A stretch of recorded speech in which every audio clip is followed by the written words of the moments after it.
దేవాది దేవునికి స్తోత్రములు. అందరికి వందనాలు. మిమ్మల్ని మీరు ప్రభు దృష్టికి తగ్గించుకున్నట్లయితే ప్రభు మిమ్మల్ని హెచ్చిస్తాడు.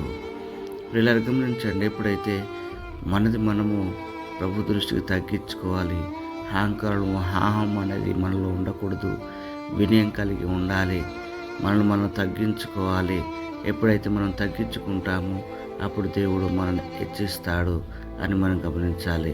ప్రియులారా, ఈ రోజున చాలామంది నాకు తెలివి ఉన్నది, నాకు ఉద్యోగం ఉన్నది అని దేవుణ్ణి మర్చిపోయేవారు ఉన్నారు. కాబట్టి ఏ స్థితిలో అయితే నువ్వు ఉన్నావో అప్పుడు దేవుని అడిగినప్పుడే ఈ స్థితి నీకు కలిగిందని గమనించు మిత్రమా. కాబట్టి ఎప్పుడైతే నిన్ను హెచ్చింపజేశాడో, అది దేన్ని బట్టి నువ్వు హెచ్చింపబడ్డావో అది మాత్రం మరొక మిత్రమా. దేవుడు నేను దీవించుగాక.